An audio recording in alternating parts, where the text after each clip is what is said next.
Whether you are writing a blog or putting a post on Facebook or any social media platform, you want people to read it, engage, and then act.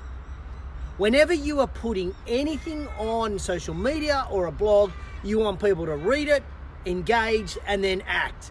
The act is the marketing side of things. So this may simply take visiting your page, your Facebook page or your blog several times before people actually act. So they need to keep coming back. The content you write is your marketing. So you should take time to get it right. Good morning, JP Richard and Shono Lestrange. Good morning, everybody. Welcome to JTinTheRaw, show 163, where we're talking about content today. Content that you put on any platform or a video or a blog is marketing. So I'm going to give you 7 tips today. Count them, 7 tips to make sure your content is fan-bloody-tastic so people keep coming back and keep wanting to engage and eventually buy from you. Matty Fletcher, good morning. Ladies and gentlemen, JTinTheRaw, show 163, where after 30 years in business, I have just a few thins to chew because I chew the thin on JTinTheRaw. Today, we are talking though about content. Content. And I think it's important to note that sometimes when we talk content, we often just focus on blogs. Content can be this sort of thing, video. It can be your Facebook post. It could be an Instagram post. It could be something on LinkedIn. It could be anything that you post anywhere online that relates to getting your message out. So the first thing we have to understand is, because we're getting our message out, this content is marketing. It is marketing. So you need to take time to make sure you get this right. And today I'm going to give you 7 tips to help work on getting your marketing message right, your content right. The first one, and as I go through them, if you like them, good morning, Lance. I saw you swing by. Sean O'Shea, happy birthday. Big shout out to you, big guy. I hope you had a great birthday. As I go through these, if they resonate for you, just hit that little love heart button just below as I go through them. Okay, so the first one, number 1, is providing value. Many people tell me that they are not good writers or they're terrible on video. And be rest assured, you do not have to be a wordsmith. You do not have to be the expert in front of video. It is not necessarily how you deliver the information, it is what information you deliver. It is the value that people get from your information. So it doesn't have to be perfect. You don't have to be that wordsmith. You don't have to be perfect in front of camera. It is the information that you share that provides value to your customers. Readers will be drawn to the content, to the benefits that they will give. And if that content helps them, they come back.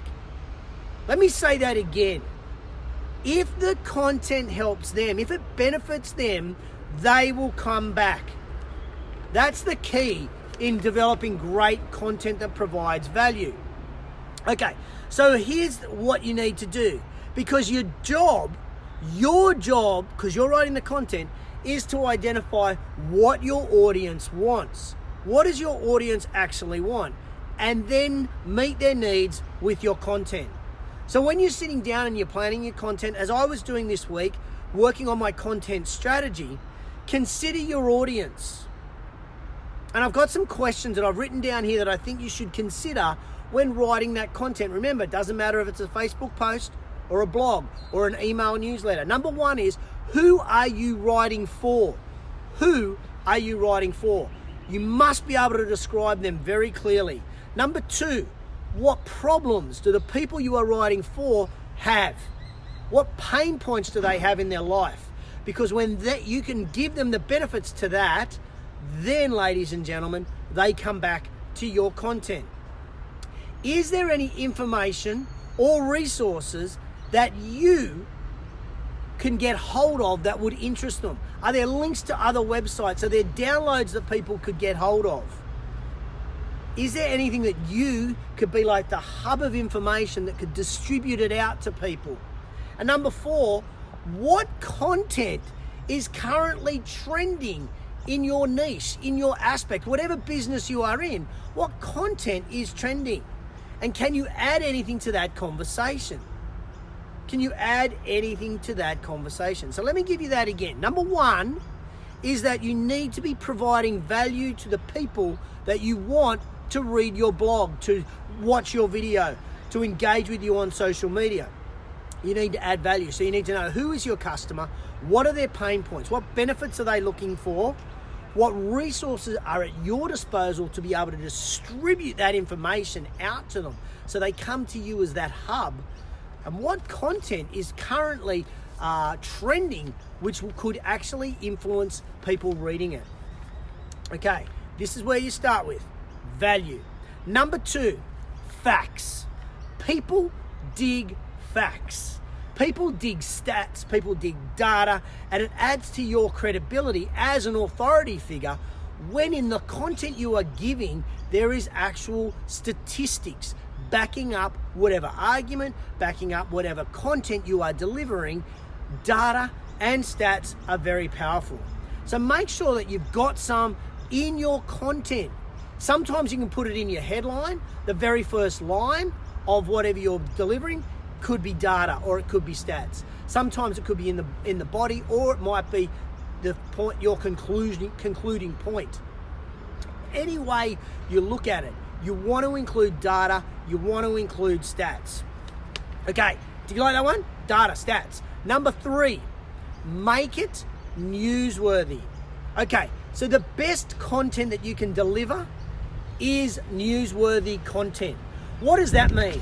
Basically, if there's a trending topic that's going on in the news, and we know, say, for example, in the fitness industry, there is always the latest research that's come out about nutrition or medical research around exercise or back pain, whatever it may be. When you can identify trending topics in the broader media and then write a blog post about it, do a video about it, or put something on your Facebook page, then you will attract people to watch. Then you will attract people coming back, because your opinion is going to count to them. Your opinion will count. So ask yourself, how are all the events that are happening out there in the big bad world, how can you take advantage of those, get some sort of connection in your business, and then write about them, talk about them. Remember, it hasn't got to be perfect, but it has to be your thoughts, some originality. People will want to know how that research is in fact impacting them in their lives. So if you can connect what's happening out there with this customer that you're talking about over here, people then love that, read that, keep coming back to that, and will eventually act. By relating your content to the current events and to trending issues, you make your content relevant and relatable to your audience. Let me say that again, and if you like this one, give me a love heart right now.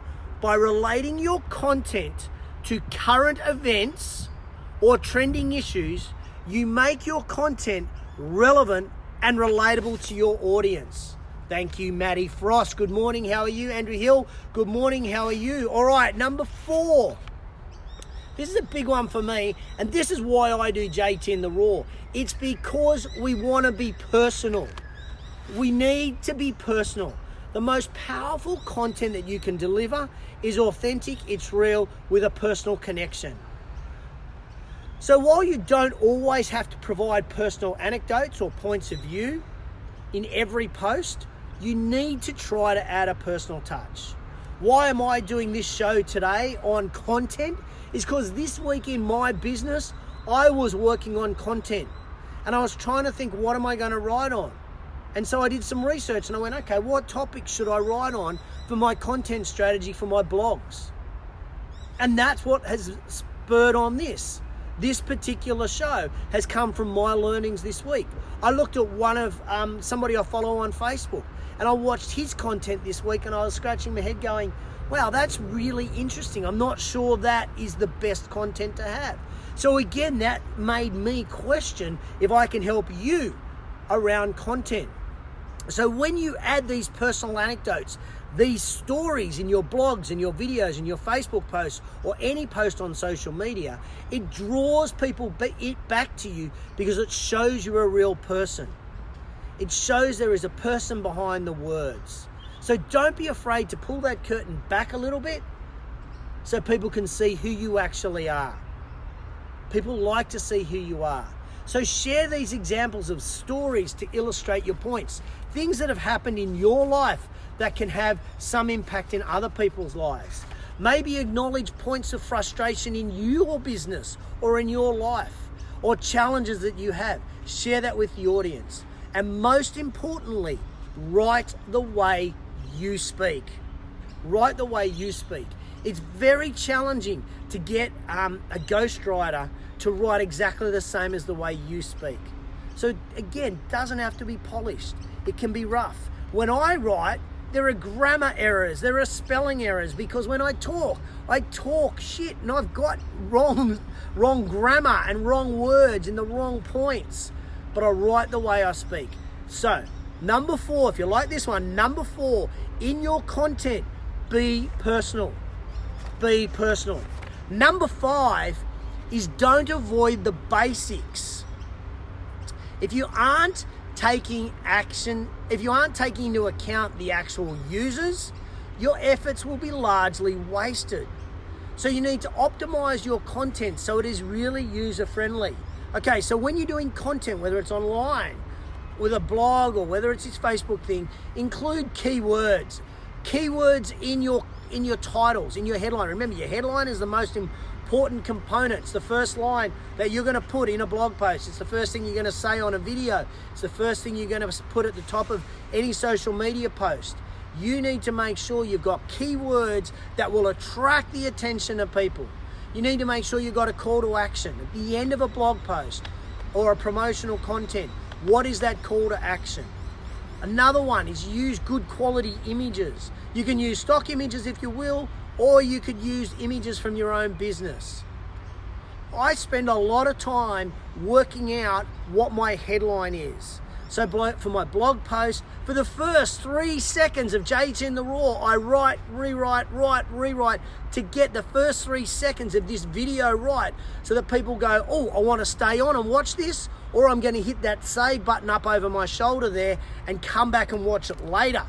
Ladies and gentlemen, your headline is the most important thing, and it has to show how you are going to, the content is going to benefit your user. Yes, you've got to know your audience, Susie. And you also need to post regularly. You need to post regularly. You can't be just posting once every 3, 4, 5, 6 weeks. We found this with the Fitness Business Podcast. Originally, we were doing that once a month, and then our plan was to do it fortnightly. And our consultant that we work with said, if you want to have a world-class podcast, you've got to produce it more regularly. Every week. I kind of looked at it, I kind of went, shit, that's a lot of work we've got to do. But now we've got a following. Now we have a following. You can have a following with your blog post, with your videos. That's why JTinTheRaw, same time every week. Post your content regularly. Okay, do you like that one? Number 7 of these tips around content. Are you getting value from this? If you're getting some value from these tips that I'm giving around your content, just hit me up with a love heart right now. Number 7, go deeper.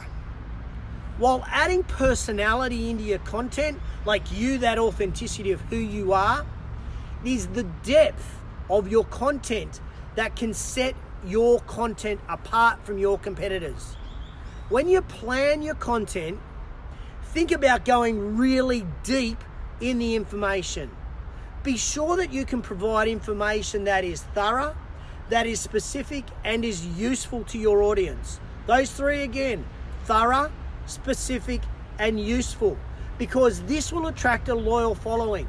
And you're better to establish yourself as this authority figure online or an expert in your field by going thorough, specific, and useful than generic across multiple topics.